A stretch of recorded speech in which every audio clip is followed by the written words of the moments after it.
बड़ी सुंदर गीत बजा देहन भैया।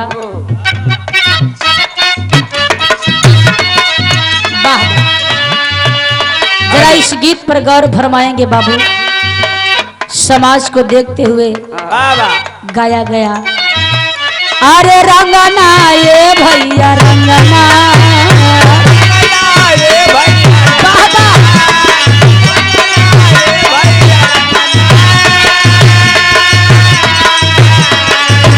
अरे एड़ी बिना रंगना कलाई बिना कंगना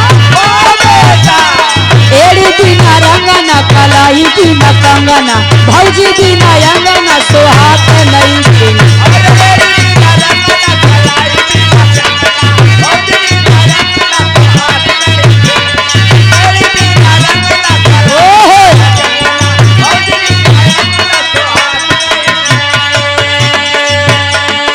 एड़ी बिना रंगना कलाई बिना कंगना अब भौजी बिना अंगना सुहागिन मेहरारू के एड़ी में रंगना रहा है बाबूजी तो सुहागन हो व्यर्थ बा। सुहागिनों की कलाई अगर सुनी रहे तो सुहागपन बेकार बा। और तीसरी बात जौने अंगनाई में एक भौजाई न रहे तो आंगन सोना सोना लगता है। भाई अख्तर साहब सब्जी की दुकान है, बहुत अच्छी दुकान है। भगवान करे दिन दूनी रात चौगुनी हाँ विकास खूब चले भैया के दुकान। दूसरी लाइन बड़ी नहीं बनवा। अरे ककरी ये भैया ककरी हो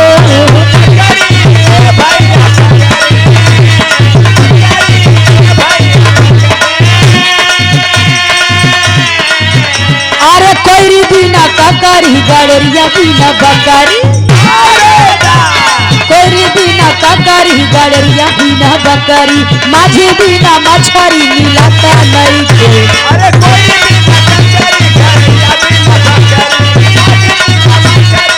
जिया जिया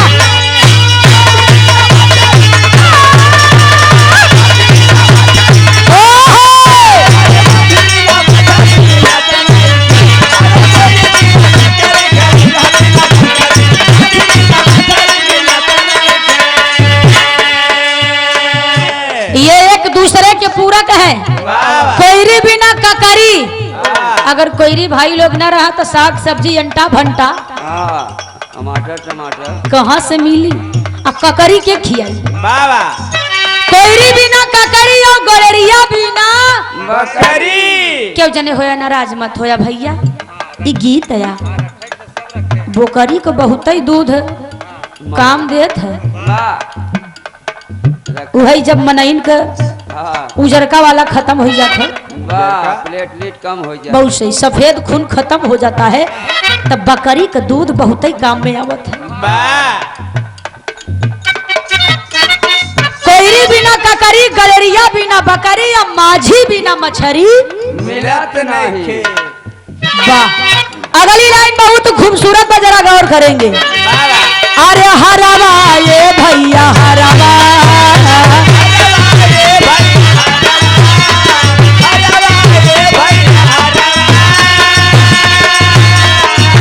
अरे माली बिना हरावा कोहार बिना पूरावा अरे माली बिना हरावा कोहारे बिना पूरावा अहिर बिना हुरावा चलत नहीं थे।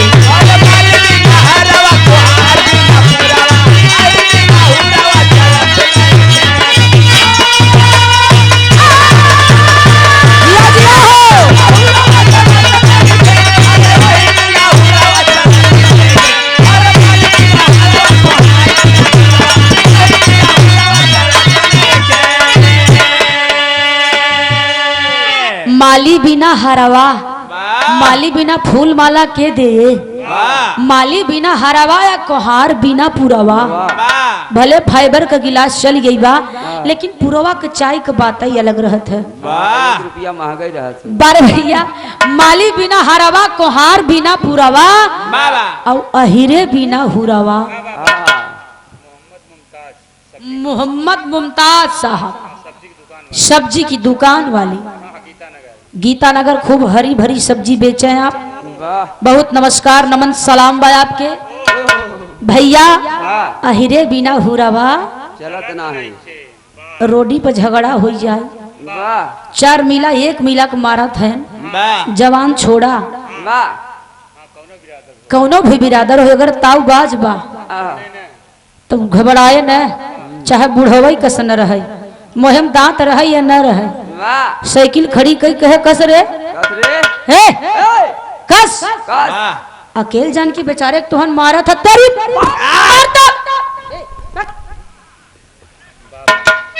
रुआबदार बता उना सेटे के सारे 4 मिला है, हम अकेले ही है। बुढ़वाई बता पहेट के मारे सार नाही त मरबा बेचारे की।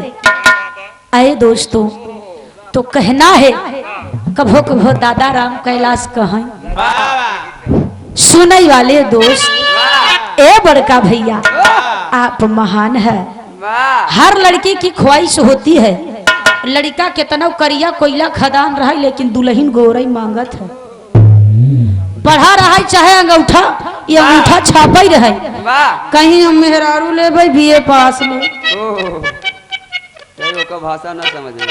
भले भाषा ना समझ में। छकैया हो गई लड़की वाले पूछा थे बाबा कई तक पढ़े है, हाँ कहा एमए उम्मे सब में पास है। सब में पास है, एमए उम्मे सब में पास है। कहा अच्छा सुहाग रात आई, दुल्हन कहा पैर छुए भाई संस्कारी रही, आह, कितना पढ़े है सैया आह, जेबा महाटर पागल है का रे वाह हम आह, दत। यह गौना वाली स्कूलिया नहीं डाका है वाह बाकी हाँ ये हमें हमेशा में है। दुल्हन समझ गई कि हमार मन से धू आह, आधा हाफ माइंड बा। वाह कहा एक काम कर, अब तू हमसे वादा कर, वाह तू अपने बहनी औरे जाब हाँ जाना, आह, अपने बहनी औरे जाया, मम्मी औरे जाया, मौसी औरे जाया, लेकिन हमारे नैहरे जीनी आया। और कर्फ्यू लग गया। जान गई हाफ माइंड बा, आह, ई चला आया तो बड़ी बेइज्जती हो जाए। ए भैया बहुत ही सुंदर बिरहा वाह धूम तराज स्वर्गीय चाचा बिरहा सम्राट हैदर अली जुगनू जी की बात ही दूसरी थी। वो अमर है, वाह मरते हुए हैं जिनका समाज में नाम चर्चा न रहे और जिनकी चर्चा होती रहे वो अमर कहलाते हैं। तो वो जहां भी हो परमात्मा, वो अल्लाह, वो मौला अल्लाह ताला अकबर। अरे दोस्तों इबादत करे, उन पर रहम करे, जन्नत में स्थान मिले। स्वर्ग में स्थान हिंदू भाई कहते हैं, मुसलमान भाई को स्थान जन्नत में मिलती है, तो वो जन्नत में सबसे उच्च स्थान पर रहे उनको। ए भैया नया नया गीत अब वही सुना है ना, का गायन है एक भाई बताई तो उसके बाद भी रहा है। त्रिभुवन भाई गाय मीठा मीठा बोल के तू मुझको फंसाया, मीठा मीठा बोल के बाबा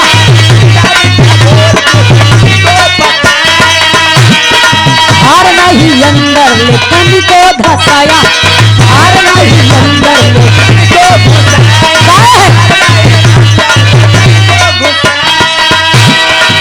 कोई ट्रैक्टर वाला दुल्हन का खेत जोता और जोतने के बाद पैसा मांगने लगा तो दुल्हन बोली खेत मेरा जोता है कैसा, जोताई नहीं दूंगी एगो पैसा। वाह फिर पलट के गईलन, हाँ आह, उनहु पलट के गईलन, ना देबू तो तोहरे खेते में भैंसा कूद जाए। आह, कहा भैया जिया ऐसे भैंसा कुदवावत रहा, ऐसा ड्राइवर मिल ही चूतिया तो भैंसे कूदे। लेकिन गौर करेंगे हमने पलटा क्या भैया, अरे चूतिया है लड़का चलाता है ट्रैक्टर,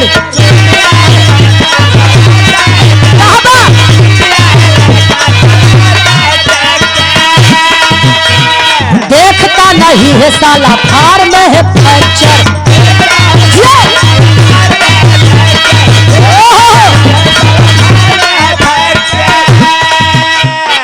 चूतिया है लड़का चलाता है ट्रैक्टर, देखता नहीं है साला फार में है फ्रैक्चर। सही बात। लीड लगा है का निकाल ला रस की बेरी कान हमार पिराता लीड तू लगाया है। ए भैया चूतिया है लड़का चलाता है ट्रैक्टर नंबर 1 का चूतिया। ट्रैक्टर ही चलावत है। हाँ मैं स्कॉर्पियो ना चलाऊं। बड़े भैया इतना ही नहीं देखता नहीं है साला की फार में मेरे है फ्रैक्चर। अब आनहर सार भग चोनहर। अब साला खेत जोत रहा है ये भी नहीं देख रहा है कि मेरे ट्रैक्टर के फार में फ्रैक्चर हो चुके हैं। स्प्रिंग छटक गई है।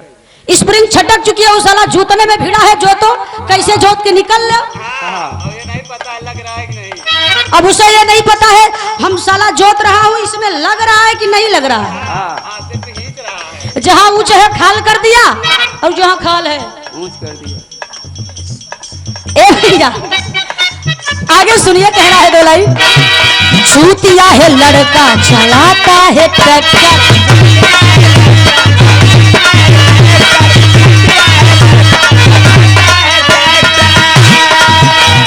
देखता नहीं है साला फार में है फ्रैक्चर।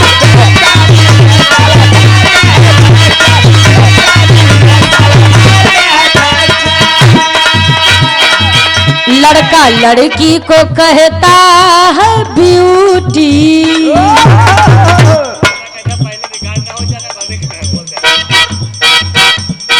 समझे मेरा भी चैनल है, चैनल बनवा लिए है तो हाँ ये गीत नहीं जाना चाहिए निवेदन। उसके बाद आप चालू कर देना मैं इशारा कर दूंगी। ए भैया गौर करेंगे।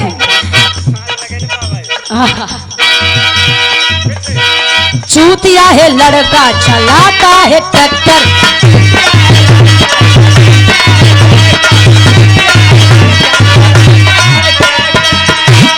देखता नहीं है साला फार में है फ्रैक्चर। बहुत साला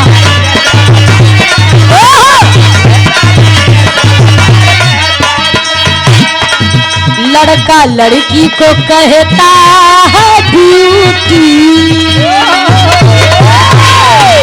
लड़का लड़की को कहता है ब्यूटी की बाप साला खोजता चुनौती।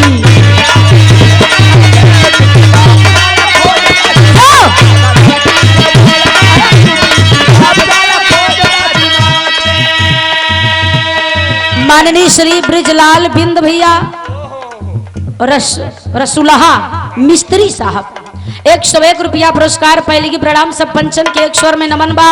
लड़का लड़की को कहता है ब्यूटी बाप साला खोजता चुनौती। अब वो लड़की को देखे तो कुल भूल गया।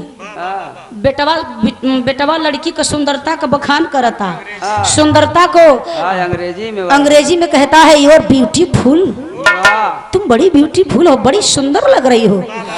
बेटवा लड़की का ब्यूटीफुल ही देखा था।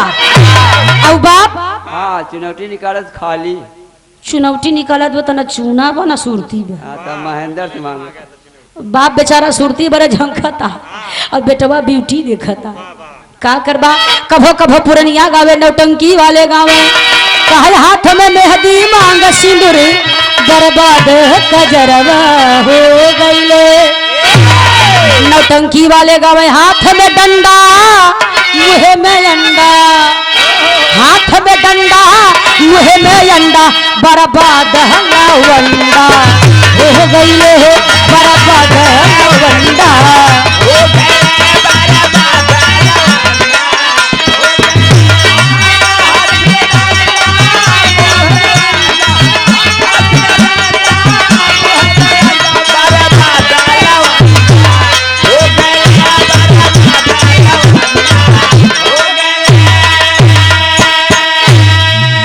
अशोक कुमार भैया जो कि बीजेपी सरकार के वर्तमान के कार्यकर्ता है, ये 100 रुपए का पुरस्कार पहले की प्रणाम हमारे भैया बाबू के। और दरवाजे पर मलिकार की जो हमारी बहन भाभिया माता है वो भैया बाबू है सबके प्रणाम बा। बाबा हाथ में डंडा मुँह में अंडा। बाबा चाचा सही कहा था ही ना, कहो ठीक बा।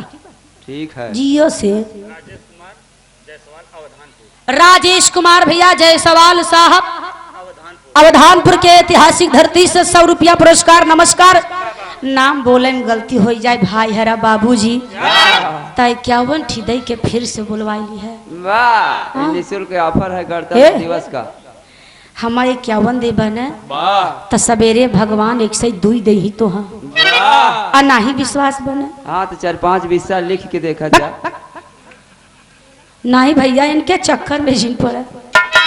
एह बाबूजी आप सब धन्य हैं।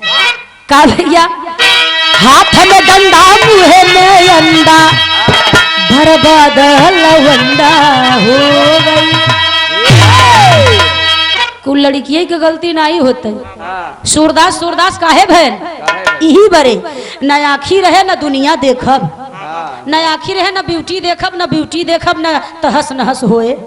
एक बात जान लीजिए, जब पानी मर्यादा तोड़े पानी, त्रिभुवन भाई गौर करिएगा, बहुत अच्छे कलाकार हो आप। हमारा इनका कार्यक्रम होता रहता है और मैं सबसे सम्मान पूर्वक गाती हूँ बाबू। तू मैं अच्छी नहीं लगती है, जो भी कहना है गीत के माध्यम से कहेंगे। ए भैया कहाँ पर थे? पानी अगर मर्यादा तोड़े, बुद्धिजीवी लोग गौर करिएगा 2 शब्दों पर। पानी मर्यादा तोड़े तो सिर्फ विनाश होता है। पानी अगर अपने पर आ जाए और अपनी मर्यादा को लांघ जाए तो विनाश है, और यदि बाड़ी मर्यादा तोड़े तो होता है तो सर्वनाश होता है। इसलिए अपनी वाणी को हमेशा संभाल कर बोले, क्योंकि शब्दों के दांत नहीं होते लेकिन जब काटते हैं ना तो सारी जिंदगी घाव रहता है। खरोच मार देबा तो भर जाए, अपन डॉक्टरी से दवाई लेबा भर जाए, मलहम पट्टी लागे, लेकिन बात के जो घाव होते हैं वो मरते दम तक याद रहता है। सरवा हराम खोर कुछ कहे रहा। माननीय आदरणीय भैया तुलसीराम सरोज साहब ग्राम गारापुर रामदेव पट्टी प्रधान पद के उम्मीदवार है। भैया की तरफ से 51 रुपया पुरस्कार। नमस्कार। प्रधान बनैया क्षेत्र का विकास करें। माननीय आदरणीय चाचा श्री लल्लू दुबे जी पुरोहित, अच्छा गुरु जी हैं, गुरु जी की तरफ से ये 201 रुपए का पुरस्कार। पहली प्रणाम बा अवधानपुर की ऐतिहासिक धरती से। मोनू दुबे भैया आप जहां भी हो, गुरु जी आपको इंतजार कर रहे हैं। आप गुरु जी से मुलाकात कर लीजिए भैया। ला ए भैया, तो इसीलिए बोलने से पहले 4 बार सोचना चाहिए, क्योंकि बोलने के पहले चाहे आप लोग हो चाहे हम हो, बोलने से पहले शब्द हमारे बस में होते हैं, लेकिन बोलने के बाद हम आप शब्दों के बस में होते हैं। हम तो गाय के चली जा, आप सब बुद्धिजीवी है, कुछ जने याद कर बना ही यार वो लड़कियां आई रही कुछ कहे रही। हाँ यही बात कह रही, यही बात कहे रही। तो इसलिए जो भी बोले संभाल कर बोले। अब भैया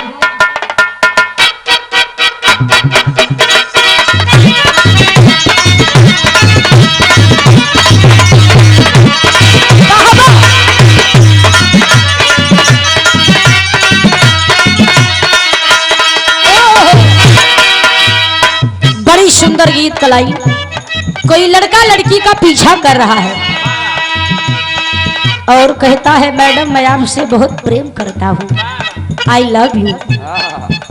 लड़की पढ़ी लिखी थी, डांट कर बोली है मिस्टर आई लव यू का मतलब जानते हो?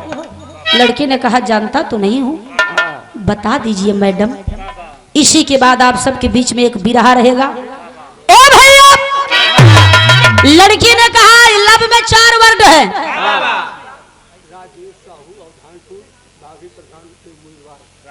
राजेश साहू भैया प्रधान पद के उम्मीदवार, अवधानपुर की धरती से 100 रुपया पुरस्कार।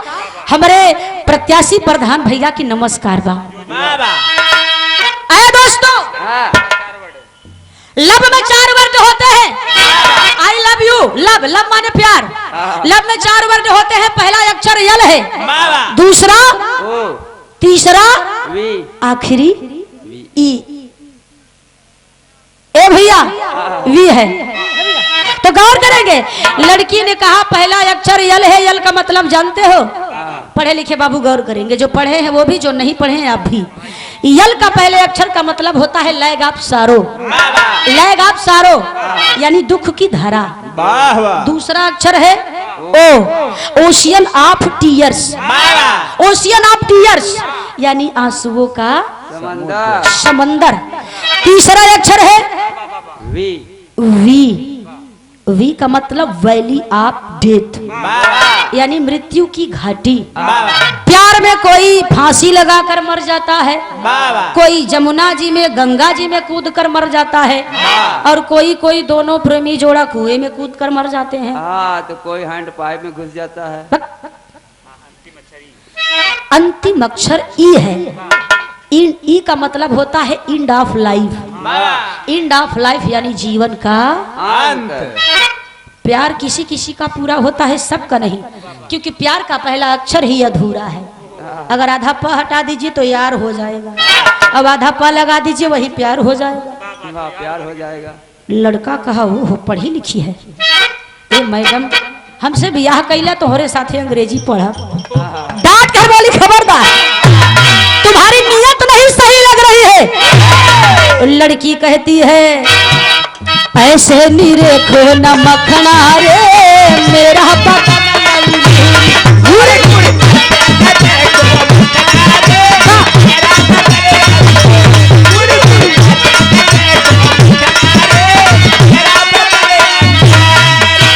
छोरा छी छोरा तू लगता है रखना हमसे दूरी।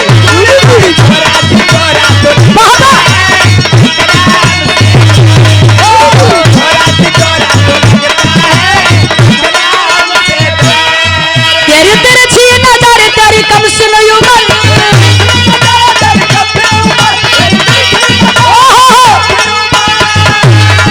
तेरी तिरछी नजर तेरी कम सुन उमर युद्ध घाटन में आज कर देता हूँ।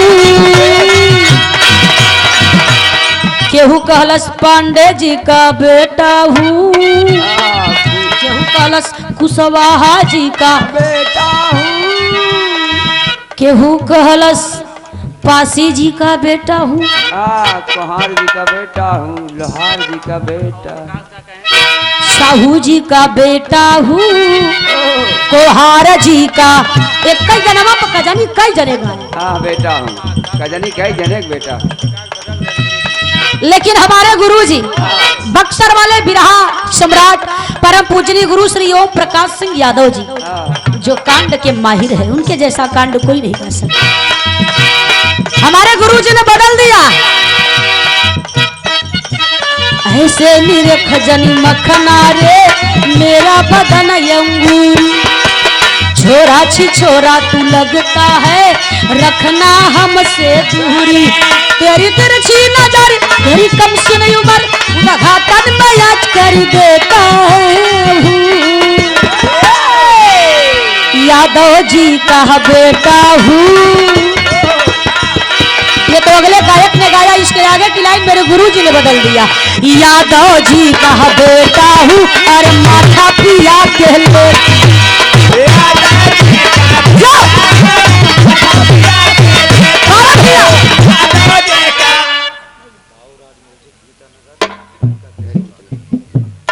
दाऊराज म्यूजिक गीतानगर गायिका, बहुत ही अच्छे गायक कलाकार केशवराज गायिका जी, आपके तरफ से मेरे लिए आशीर्वाद है। भगवान करे आपकी गायकी में चार चांद लगे, दिन दूनी रात चौगुनी, भाई आपके कंठ में माँ का वास रहे। बहुत बहुत नमन है। भैया राजेश कुमार जायसवाल साहब अवधानपुर से 100 रुपया पुरस्कार पहलेगी प्रणाम बा।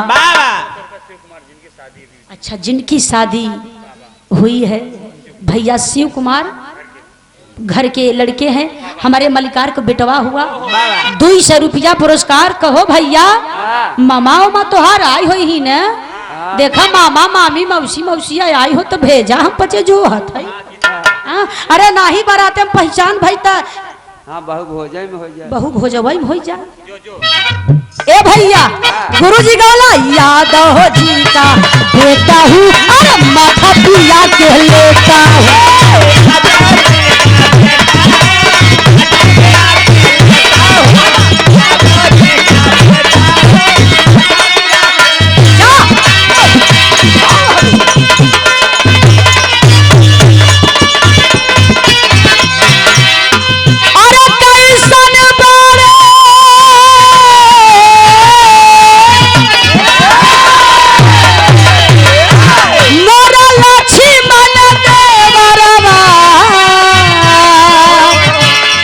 कैसना प्रभु जी मो अशोक वाटिका में वही माता जानकी अशोक वाटिका में रावण की लंका में रो रही है और हनुमान से पूछ रही है पुत्र हनुमान हमसे क्या खता हो गई, क्या गलती हो गई। कैसन बारे मोरे लक्ष्मण देवरवा कैसना प्रभु जी मोर रोवतारी सिया हो मैया रोवतारी सिया हो मैया जीवना नया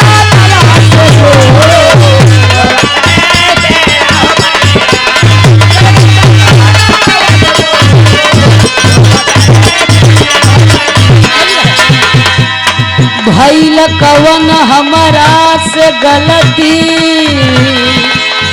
अरे गलती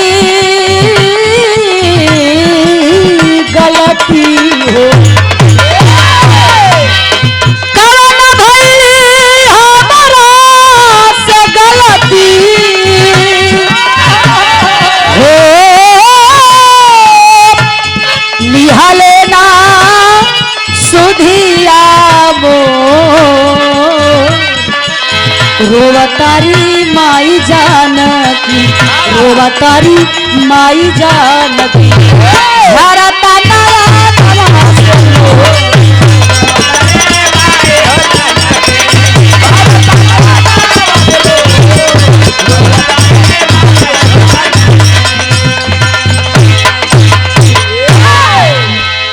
बहुत सुंदर बिरहा एक बिरहा गावे चलत है। आप सब लोग का आशीर्वाद रहे तो गाई ले जा भैया। बहुत सुंदर बिरहा जैसा कि आज यहाँ पर 4 खुशियां हैं, गृह प्रवेश, बहु भोज, शादी भी हुई और बच्चे का जन्म भी हो गया। क्या बात है, वाकई में भगवान भी बहुत खुश हैं। ये खुशी हमारे मलिकार की बरकरार रहे।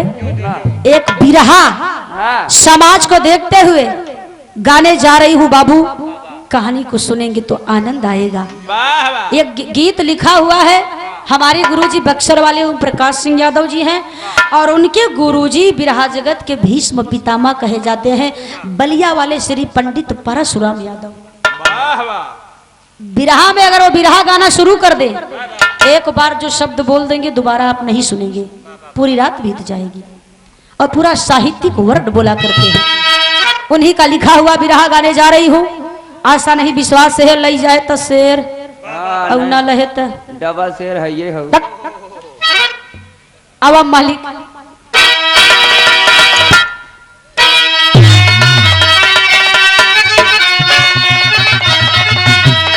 तो कभी भक्त भक्ति में कौतुक दिखाता, कभी भक्त भक्ति में बनता बेचारा, विमल भाव भक्ति के शक्ति के स्वामी, परम धाम काशी में तुलसी जी आए।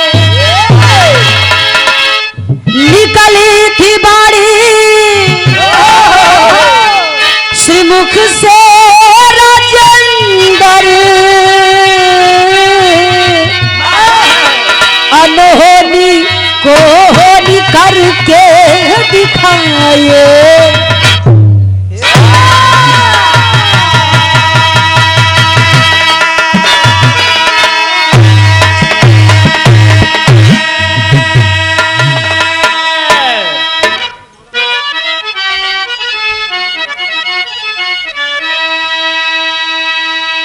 चाचा श्री भोलानाथ सिंह जी बघौरा के निवासी हैं। ठीक बा चाचा, 100 रुपया फेर दा। 100 रुपया पुरस्कार, नमस्कार, प्रणाम। हमारे पंच परमेश्वर कहते हैं कि जहाँ आप लोग जुग जाए वही पंच परमेश्वर हो जाते हैं। ला बिरहा पर ध्यान देंगे, एक एक शब्द पर। कभी भक्त भक्ति में कौतुक दिखाता, कभी भक्त भक्ति में बनता बेचारा।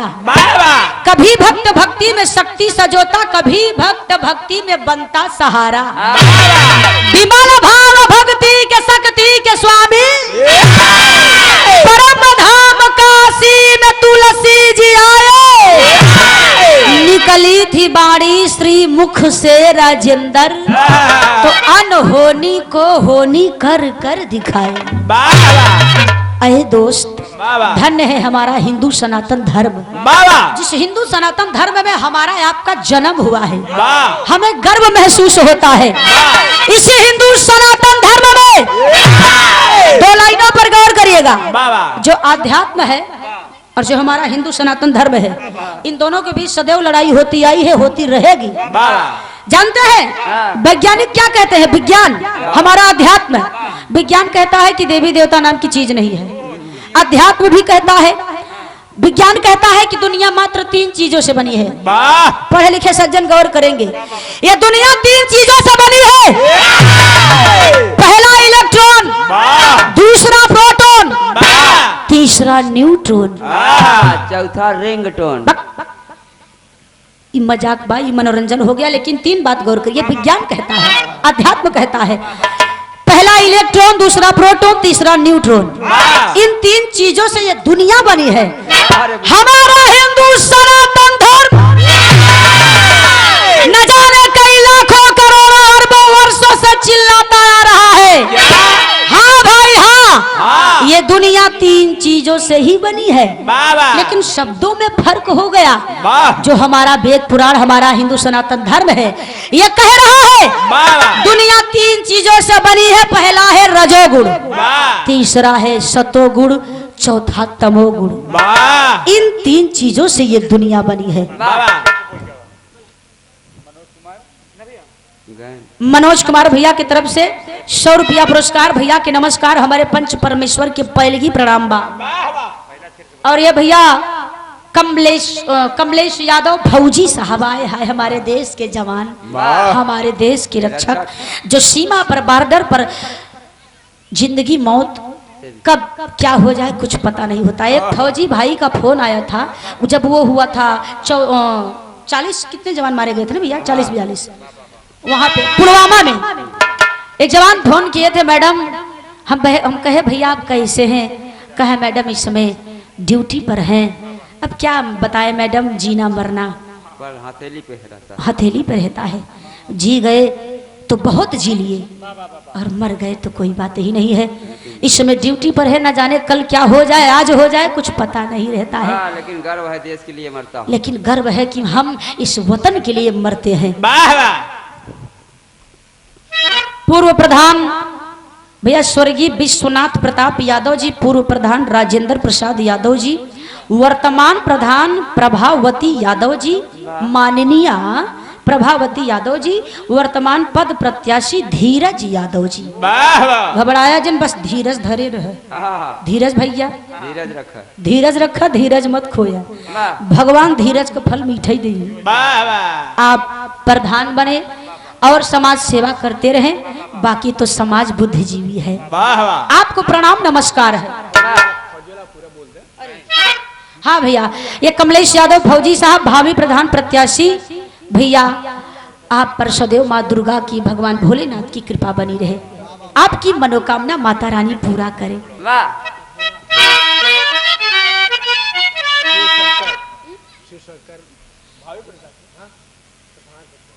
श्री शिव शंकर भैया भावी प्रधान पद प्रत्याशी। शिव शंकर जेकर नाम है शिव शंकर, वो नहीं कहे कि का बा, भोलेनाथ कृपा बनाए रहे। अच्छा, बघेवड़ा चौराहा से 51 रुपया पुरस्कार। चचा के पहले की प्रणाम, पंचन के 1 स्वर में नमन बा। ए भैया, हिंदू सनातन धर्म, इसी समाज में तमाम प्रकार के भक्त मिला करते हैं। दुर्गा का पुजारी, वाह वाह इसी समाज में कोई सदगुरु स्वामी का पुजारी, लेकिन वाह। इसी समाज में ऐसे बहुत से सारे भक्त बैठे होंगे जो वीर बजरंग बली के पुजारी हैं। बजरंग बली के पुजारी क्या करते हैं? 4 बजे भोर में उठेंगे, स्नान करेंगे, उसके बाद हनुमान चालीसा को निकालकर पढ़ना शुरू कर देंगे। वाह वाह सिलसिला जारी हो गया। जारी क्या हो गया? पढ़ना रखना, पढ़ना रखना। वाह वाह हाँ, हनुमान चालीसा क्यों पढ़ते हैं? क्योंकि पढ़ना आता है, वाह इसलिए पढ़ते हैं। हनुमान चालीसा को पढ़ने वाला वह व्यक्ति, वह मनुष्य पढ़ता जरूर है, लेकिन हनुमान चालीसा के महत्व को नहीं समझ पाता है। वो पढ़ता है और रखता है। जबकि उसी हनुमान चालीसा में गोस्वामी तुलसीदास जी ने लिखा है, क्या लिखा मास्टर? यह 7 बार पाठ कर कोई, छूट ही बंदी महासुख होई। जो यह पढ़े हनुमान चालीसा होई, सिद्ध साखी गऊ। तीसरी लाइन तुलसीदास सदा हर चेरा की, जहीनाथ हृदय महा। सोचने वाली बात है, गोस्वामी तुलसीदास जी ने इसी चौपाई को क्यों लिखा कि यह 7 बार पाठ कर कोई, छूट ही बंदी महासुख हुई। इसी चौपाई पर आधारित मेरे विरह की पूरी कहानी है और एकदम अद्भुत कहानी है। जैसे मैं बता रही हूँ शब्द अद्भुत, वैसे कहानी भी है अद्भुत। ध्यान से सुनेंगे तो आनंद आएगा। धन्य है बनारस का पावन पवित्र 80 घाट। 80 घाट गंगा किनारे तुलसीदास बैठा है। अब बैठे बैठे एक भजन का लाइन गुनगुनाई लागे। उनके भजन का लाइन का बा मास्टर? एक लाइन कव्वाली बा भैया।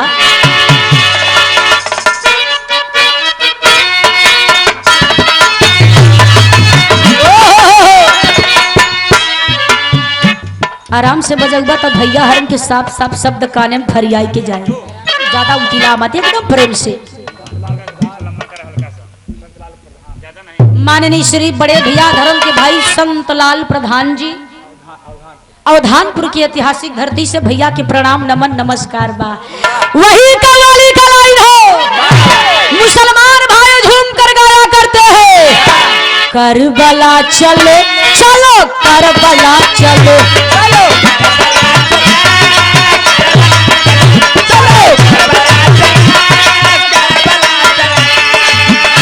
लेकर खुदा का नाम चलो, अरे लेकर खुदा का नाम चलो, करबला चलो चलो करबला चलो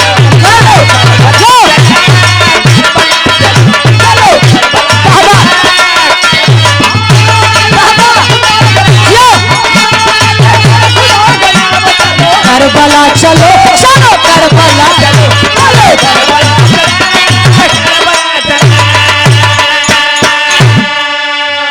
लेकर खुदा का नाम चलो, करबला चलो करबला चलो। भाव बड़ा नीमन बा।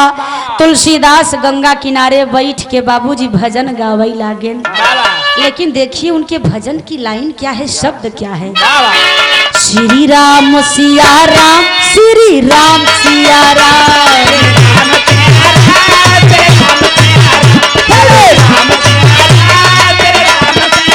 अरे बिगड़े बनाते काम है, बिगड़े बनाते काम, श्री राम सिया राम, श्री राम सिया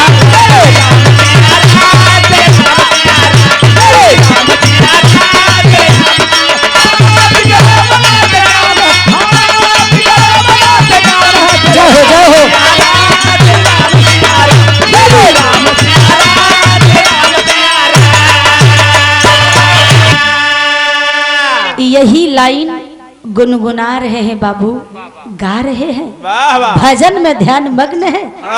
लेकिन तुलसीदास महाराज के भजन का आशय क्या था? एक ही राम के अनेक रूप पाए गए, वही घट घट में बोलते हुए बताए गए, वही एक राम जो अवधेश बन के आए, अवध को छोड़ जलन देश को मिटाए थे। जगत से न्यारा है पर वो सकल पसारा है। जगत से न्यारा है पर वो सकल पसारा है। वही एक राम मेरी भक्ति का सहारा है।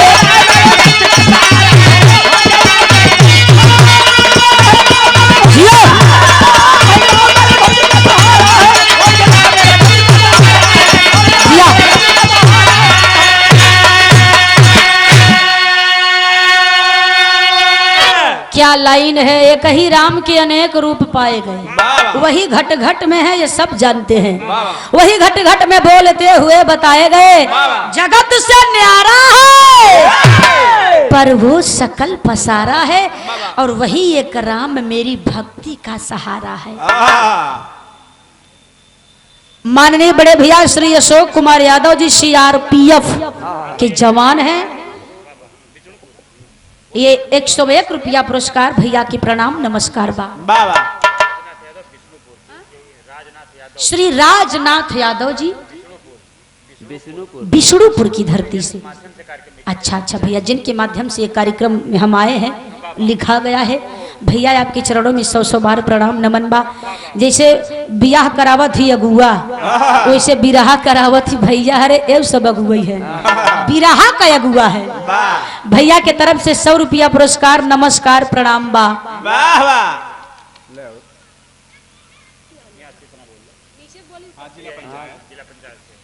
नीचे वाला हिंदी वाला बोला। भुला दो बीता हुआ कल, दिल में बसाओ आने वाला कल। हंसो और हंसाओ चाहे भी हो पल, खुशियां लेकर आएगा आने वाला कल। सभी क्षेत्रवासियों को भैया ये नूतन वर्ष की हार्दिक शुभकामनाएं सभी क्षेत्रवासियों को। शुभेच्छुक शिवगढ़ जिला पंचायत प्रथम के भावी प्रत्याशी, युवा संघर्षशील जुझारू कर्मठ भावी प्रत्याशी माननीय भैया श्री मुलायम यादव जी। भैया खुद रहे सुरक्षित, दूसरों को रखे सुरक्षित, बार बार हाथ धोए, हमेशा मास्क लगाए रखे, छींकते और खांसते समय अपना मुंह नाक कान पर रुमाल लगा कर रखे। 7-8 महीना देखा है ना कौन दुर्गति भाई है। और भीड़ भाड़ वाली जगहों पर जाने से बचे। बचने का मतलब ये नहीं है कि आप डरिए, डरने से और डराएगा कोरोना। वैसे तो अब राम जाने, कोरोना तो अभी हम देखे नहीं है, टीवी पर दिखाते हैं। और भगवान करे केहू के न हो भैया जाने। इस 7-8 महीना में हमारे त्रिभुवन भैया कहत ही का बताई, 7-8 महीना में सरवा करताली मूर्छा लग गया। लगा ए भैया गौर करेंगे। बहुत बहुत हमारे भैया का सम्मान है। 200 रुपए का पुरस्कार, मनोकामना आपकी पूरी हो। लाले यादव भोजे मऊ से 51 रुपया पुरस्कार। जब लॉकडाउनवा लगा रहा था, 2 ठते रही गाय ले रहे जना, और ए भैया एक भंडारा गाय ले रहे, वह बड़ा चौराउधवा में गाय रहे, अब एक बर्थडे गाय रहे जना। हमार लहिया रहा खेती बाड़ी घरे के बा, कौनो चिंता है ये नहीं, न चले तो ठीक बा, न चले तो ठीक बा।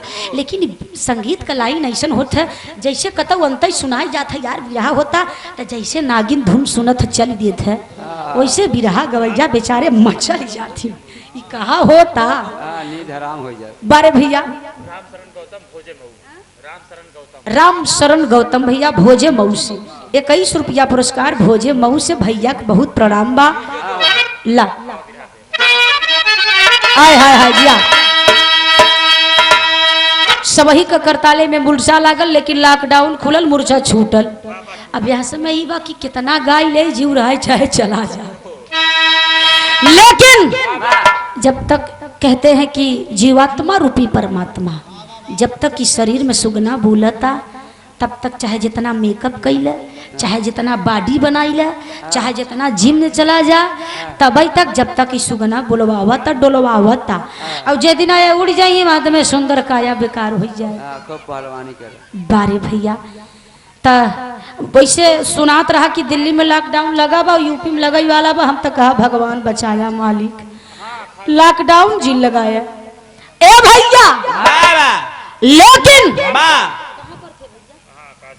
हाँ, तुलसीदास बाबा भजन गा रहे हैं, गुनगुना रहे हैं कि अचानक उसी काशी अस्सी घाट पर कुछ महिलाओं का झुंड चला आ रहा है। बाबा महिलाओं के झुंड के आगे आगे एक विधवा औरत रोती हुई भागती दौड़ती चली आ रही है। पीछे पीछे महिलाओं का झुंड है। विधवा काशी अस्सी घाट पर आई है, पीछे से महिलाओं का झुंड भी आया है। बाबा लेकिन आखिर क्या कारण था कि उस विधवा को काशी अस्सी घाट पर आना पड़ा? बाबा कारण यही था कि उसके पति की मौत हो गई है, पति की मृत्यु हो गई है। जाकर गंगा स्नान करती है, बाबा संकल्प लेती है जब मेरा सुहाग इस दुनिया में नहीं है तो मैं भी नहीं जीऊंगी। बाबा पति के चिता में बैठ करके जल जाऊंगी, सती हो जाऊंगी। बाबा पहले सती प्रथा चलता रहा, ददा के ददा हरम के जमाने में स्त्री का पुरुष मर जाता था तो अगर इच्छा हो या ना हो फिर भी सती होना पड़ता था बाबा मजबूरन।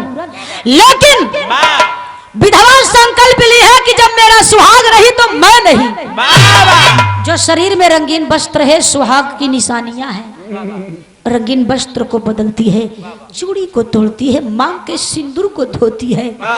मांग के सिंदूर को धोते वक्त बाबू फूट कर रोई है, हे राम, हे प्रभु, क्या खता हुई, क्या गलती हुई, कितनी नाजुक सी उम्र में मुझे दुल्हन बनी तो विधवा बना दिया। कल मैं जिस रास्ते से गुजरूंगी तो सारा समाज ताना मारेगा कि सवेरे सवेरे विधवा दिखाई। इससे अच्छा होता कि मुझे भी अपने पास बुला लिया होता। लेकिन बाबू, हिंदू समाज की मान्यता है जब कोई महिला विधवा हो जाती है बाबा तो वो एकदम कोरा धवल सफेद साड़ी ही पहना करती है। रंगीन वस्त्र चूड़ी उसके लिए मायने नहीं रखने चाहिए। लेकिन आजकल का विधवा समझ में नहीं होती। विधवा सारे संकल्प को पूरा करके पति के चिता की ओर चली है। बाबा चिता की ओर चली, वहीं थोड़ी दूर पर तुलसीदास गंगा किनारे बैठकर भजन गा रहे हैं, बाबा गुनगुना रहे हैं। विधवा का मार्ग बदल गया। चली कहा मास्टर? आए हाय, अरे काशी के घाट ये गो, काशी के घाट ये गो, विधवा गुजारिया नहान करे हो, नहान करे हो, जहवा बाबा तुलसीदास जी।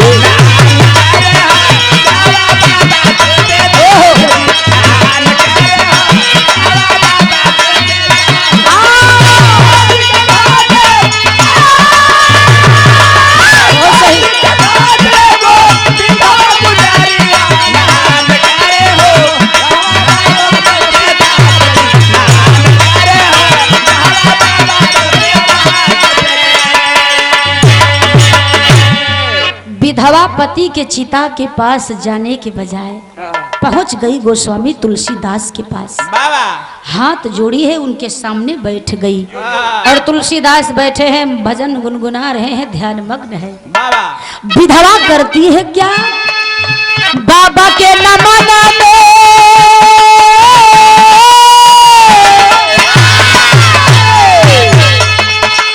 बाबा के नमन में बेचारी मुँह खोले,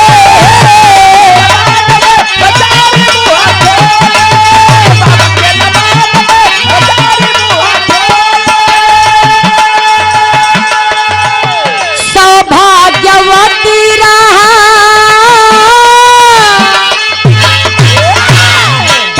सौभाग्यवती रहा तुलसी जी बोले।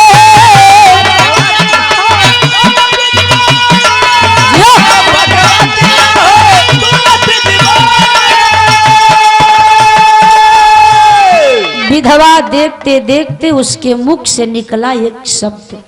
शब्द क्या निकला? बाबा प्रणाम बाबा। बाबा तुलसीदास के कान में आवाज गई। तुलसीदास के मुख से आशीर्वचन क्या निकला? सौभाग्यवती भवा। बाबा सुनते ही तो उठ खड़ी हुई विधवा। बाबा तब मनवा मलिन भइले, मन द्रवित हो गया, मनो मलिन भइले बरस नजरिया, नहन करे हो जहवा बाबा तुलसीदास जी। खड़ी होकर रोने लगी विधवा। तुलसीदास रोने की आवाज उनके कान में गई। वो सोच में पड़ गए, अरे इसने प्रणाम किया, मैंने आशीर्वाद दिया, लेकिन ये रो क्यों रही है? तुलसीदास आंख खोलकर पूछे, बेटी तुमने प्रणाम किया, हमने आशीर्वाद दिया, तुम रो क्यों रही हो? तो विधवा जवाब देती है, हाथ तो जोड़कर, बाबा जो आपने मुझे आशीर्वाद दिया, मुझे वो गलत आशीर्वाद दे दिया है। क्यों बेटी? क्योंकि बाबा आपने मुझे आशीर्वाद दिया है सौभाग्यवती भवा का। जानते हैं सौभाग्यवती भवा वही महिला कहा सकती है जो सुहागन हो, जिसका सुहाग जिंदा हो। मैं नहीं बाबा, सामने देखिए मेरा सुहाग चिता पर लेटा है, मर चुका है, मेरा स्वामी दुनिया में नहीं है, मैं विधवा हो चुकी हूँ। रो इसलिए रही हूँ कि आप एक सिद्ध संत हैं और आज एक सिद्ध संत के मुख से ऐसा गलत आशीर्वाद निकल गया, मैं इसलिए रो रही हूँ। इतना कहकर पलट कर चली 2 कदम आगे। तुलसीदास आवाज दिए, ठहरो, सुन व्यथा कथा उस विधवा की। गोस्वामी बोले, रुक जाओ, अरे इस राम भगत के भक्ति की जरा शक्ति प्रसाद लेकर जाओ। ठहरो बेटी, जो मेरे मुख से तुझे आशीर्वाद मिला वो आशीर्वाद मैंने नहीं दिया, वो आशीर्वाद इस तुलसी ने नहीं दिया। तुलसी तो इस शरीर का नाम है, इस चमड़े का नाम है, लेकिन जो तुलसी के भीतर बोल रहा है वो तुलसी नहीं है। जानती है कौन है? ईश्वर अंश जीव अविनाशी। जिसने तुझे आशीर्वाद दिया वो तुलसी नहीं है, वो ईश्वर का अंश है। यदि आज उस ईश्वर के अंश ने इस तुलसी के मुख से तुझे सौभाग्यवती कहलवा ही दिया है, तो आज ये तुलसी इस यस्सी घाट गंगा किनारे उसी ईश्वर के अंश से निवेदन करता है। इतना कहकर तुलसीदास निकाले रामचरितमानस और सुंदर कांड का पाठ करना शुरू कर दिए। जो महिलाओं का झुंड ठाया कर तुलसीदास को घेर लेता है। आसपास जो लोग थे इकट्ठा होकर तुलसीदास पर नजर गड़ाते हैं। तुलसीदास रामचरितमानस निकालकर सुंदर पाठ करना क्यों शुरू किए? उस विधवा की मनसा को पूरा करने के लिए। भाव बदल गया।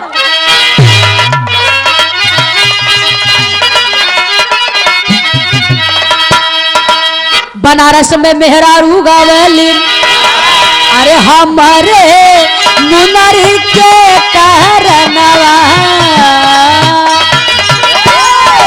हमारे मुनरी के हो कारणवा, यारा ई मुनवा गईले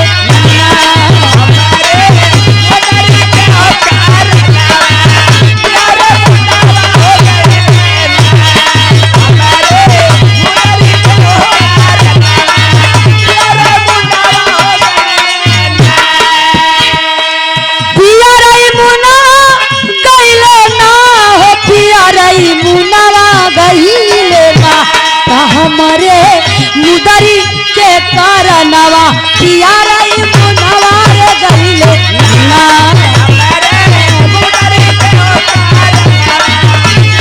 बाबा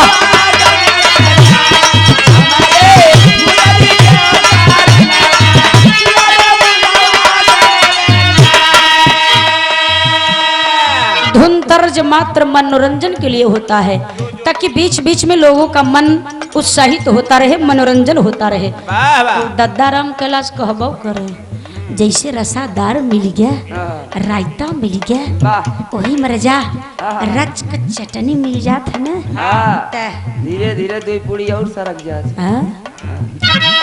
स्वाद बदल जाता है। मतलब चटनी का मतलब होता कि रच का वह उठा ले और छुआ के हटा ले। और चटनी का मतलब भाते में साना, तो सारा स्वाद खत्म, व्यर्थ हो जाए।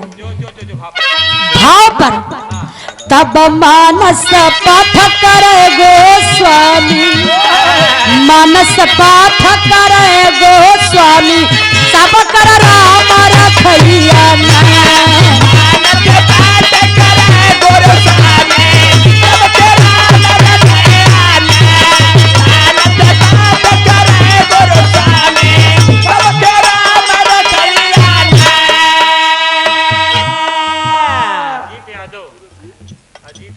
श्री अजीत यादव जी पूरे विश्व से भैया 100 रुपया पुरस्कार, जिनका नाम ही अजीत हो सारी दुनिया को जीत लें।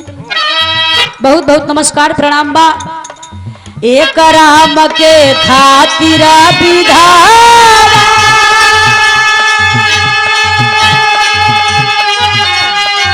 एक राम के खातिर विधवा सती चिता पर होया ओ प्रभु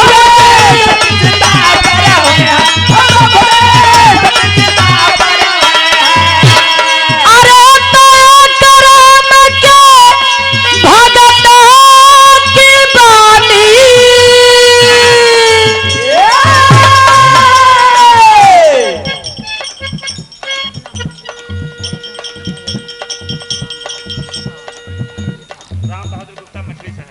श्री चाचा जी राम बहादुर गुप्ता साहब मछली शहर की ऐतिहासिक धरती 100 रुपए का पुरस्कार चाचा के प्रणाम बा।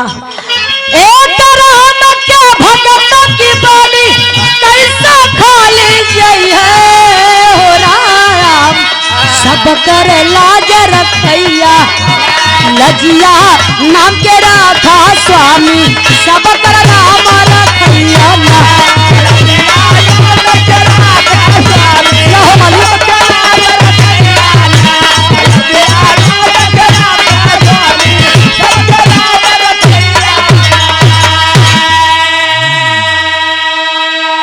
तुलसीदास सुंदरकांड का पाठ करते करते बाबूजी ईश्वर से कहते हैं कि हे ईश्वर, हे प्रभु, इस तुलसी ने तेरे नाम के सिवाय अपनी जिहवा पर कभी किसी और का नाम नहीं आने दिया।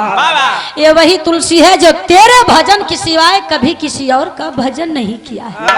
आज मेरी ना सही लेकिन तुझे तेरे इज्जत की लाज रखनी होगी, तुझे तेरी इज्जत रखनी होगी।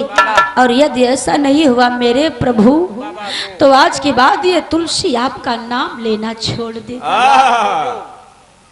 सुनते ही तो भगवान का आसन डगमगा गया। ना ना ना ना, मैं ऐसा नहीं होने दूंगा। चमत्कार होता है। प्रभु प्रताप से राम भक्त मुर्दा को दिया जिलाई, प्रभु प्रताप से राम भक्त मुर्दा को दिया जिलाई, विधवा फिर सधवा बन गई, बाबा की कीर्ति चमत्कार हुआ। देखते ही देखते जो मुर्दा चिता पर लेटा था उसमें हरकत होनी शुरू हो गई। कुछ देर बीता, लोग देख रहे हैं, अरे अरे देखो देखो उस मुर्दे में कुछ हरकत हो रही है। अब कुछ ही देर के बाद तो उस ईश्वर के अंश की कृपा से, चमत्कार से मुर्दा चिता पर उठकर बैठ गया। जितना पब्लिक रहल सब जाए के तुलसीदास का पैर पड़त पा, धन्य है बाबा, धन्य है बाबा। विधवा की नजर पड़ी, सुहाग बैठा है, उसके तो खुशी का ठिकाना ही नहीं है। रोते हुए गई तुलसीदास के चरणों में सर नवाती है। धन्य है बाबा, आपने मुझ पर एहसान किया, कृपा किया, विधवा से दोबारा सुहागन बना दिया। ए भैया, विधवा कहीं जब तक धरती पर रहूंगी आपकी ऋणी रहूंगी, आपका एहसान मांगूंगी, मानूंगी, और दुनिया में अगर किसी की पूजा करूंगी तो आपकी करूंगी बाबा। धन्य है आप। श्री रमेश सरोज भैया ऑटो गैरेज है इनके पास, इनकी ऑटो इधर उधर हो जाए, बिगड़ जाए, सिस्टम खराब हो जाए तो भैया से बनवा लीजिए। बहुत बहुत नमस्कार है। ए भैया, आखिरकार में बताया गया विधवा कहीं जब तक धरती पर रहूंगी आपके एहसान मानूंगी, आपकी पूजा करूंगी। सबके लिए भगवान है, मेरे लिए आज से भगवान आप हैं, क्योंकि जो जीवन दान दोबारा मुझे मिला आपसे मिला। तुलसी दास का पैर लोग छुअत हुआ, भीड़ लगल बा। विधवा अपने पति की कलाई को पकड़ी तुलसीदास के पास ले गई, उनके पैर को छुआती है, आशीर्वाद दिलाती है, आशीर्वाद लेकर चली अपने घर। लेकिन काशी अस्सी घाट पर लोगों का जमावड़ा लगा है, भीड़ लगी है और लोग तुलसीदास जी के नाम का जय जयकार कर रहे हैं। पूरे काशी अस्सी घाट पर तुलसीदास के नाम की जय ध्वनि गूंज रही है। गीत बदलल भैया।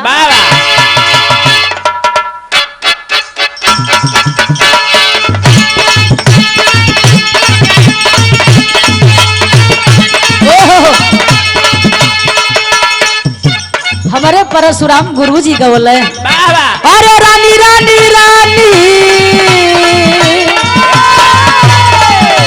रानी रानी रानी चुनर तोर धानी,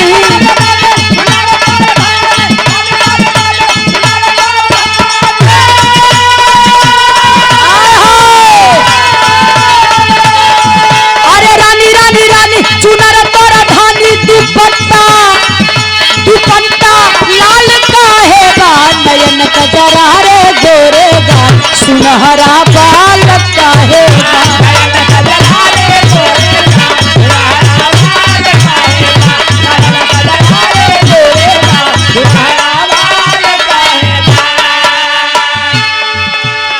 कितना अच्छा लैंग्वेज, कितना अच्छा शब्द है।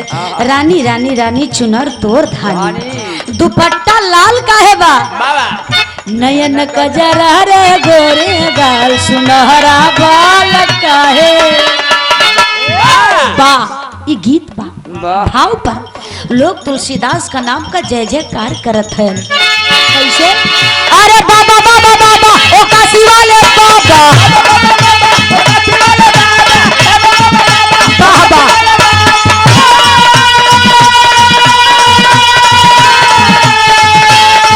अरे बाबा बाबा बाबा ओ काशी वाले बाबा, खुदाई साथ में जिनके राम के नाम की भक्ति, शक्ति बा हाथ में उनके,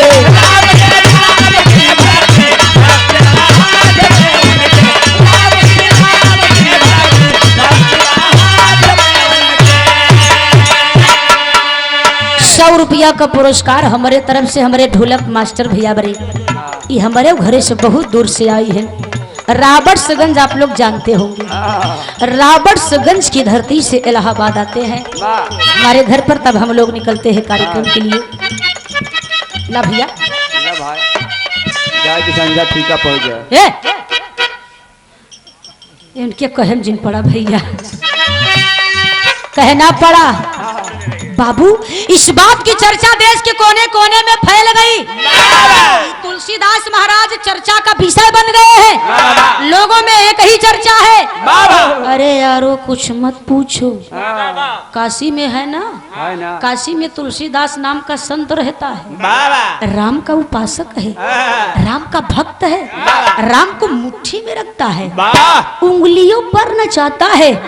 इतना ही नहीं, उस राम का भक्त तुलसीदास मुर्दों को जिंदा कर देता है। लोगों में चर्चा फैली हुई है देश के कोने कोने में। मगर अचानक आगरा के तख्ते ताऊज पर विराजमान अकबर बादशाह है। हुआ क्या? अरे बादशाह अकबर के कान में, बादशाह अकबर के कान में पहुंचल बा चर्चा, लगल मन जो गरमावे,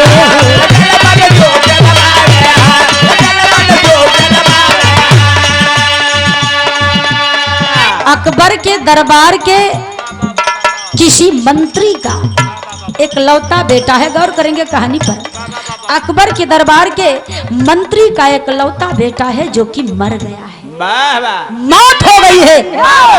मंत्री अकबर के सामने हाथ जोड़कर खुदा का वास्ता देकर रोता है, हुजूर एक ही बेटा था, अल्लाह को प्यारा हो गया, अब मेरा वंश नहीं चलेगा, मेरा वंश यहीं से खत्म हो गया। कमलेश फौजी साहब भोजे मऊ से पुनः ₹100 पुरस्कार, प्रणाम नमस्कार बा। ए भैया कहना है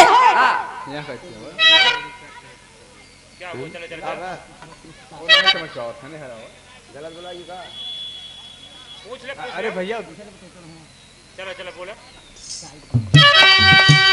मंत्री खुदा का वास्ता देकर रो रहा है, हुजूर कुछ भी करिए मेरे बेटे को जिंदा करवा दीजिए। अरे वजीर के वारिस मर गई। वजीर माने मंत्री होता है, पढ़े लिखे ले बाबू गौर करेंगे। वजीर माने मंत्री, वारिस का मतलब उत्तराधिकारी। वजीर के वारिस मर गईले, तन कैले मुल्का करिंदा काशी पठावे।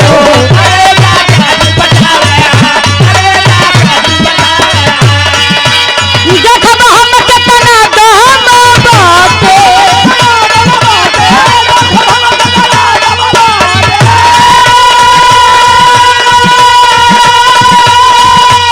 देखब हम कितना दम बाटे, काम रे न करे रहम के नाम की भक्ति। सच बात हमें उनके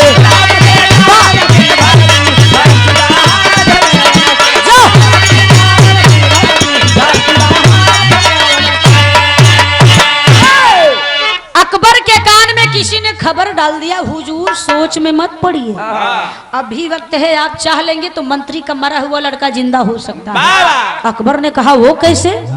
जो चला गया सो चला गया ना। हुजूर आंखों देखा हाल बता रहा हूँ, खुदा झूठ ना बुलवाए। अल्लाह अल्लाह तौबा तौबा। हुजूर काशी में तुलसीदास नाम का संत रहता है, उस राम का भक्त है, मुर्दों को जिंदा कर देता है। अकबर के कान खड़े, तब देरी किस बात की है? फौरन अकबर एक करिंदा बुलाया है। आया करिंदे, काशी में जाओ, जितना जल्दी हो सके तुलसीदास को लेकर आगरा में पहुंचो। करिंदा बेचारा पता लगाता हुआ पहुंचा काशी में।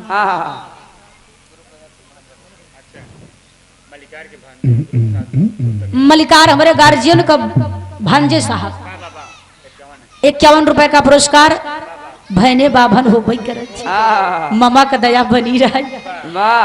मामी माधा हक लेती। अच्छा चला, बहुत बहुत भैया के नमस्कार बा, 51 रुपया पुरस्कार बा। ए भैया आखिरकार में करिंदा तुलसीदास महाराज के पास पहुंचा।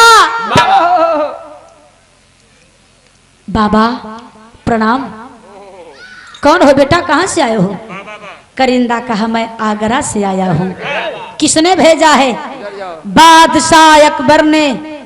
तब तो तुलसीदास जी, अच्छा क्या कारण है, मुझे याद किया? करिंदा कहा बाबा मैं कारण तो नहीं जानता, सब जानता है कि क्यों बुलवाया गया है, लेकिन बता नहीं रहा है। ऐसा ना हो कि बता दूं तो ये ना जाए। नहीं बताया। बाबा मुझे आदेश है कि आपको लेकर आगरा में जल्द से जल्द पहुंचना है। चलेंगे? तो पहले के संत ऐसे होते थे बाबूजी कि वो कभी किसी इंसान को कष्ट नहीं देना चाहते थे। तुलसीदास विचार करते हैं कि चलकर देख लेता हूँ, अकबर ने हमें क्यों याद किया है।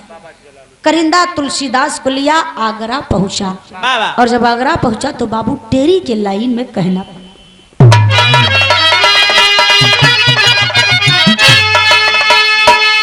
शब्द पर गौर करेंगे। अरे मोरे राम ता खुदाई में सुधाई क्यों हुई,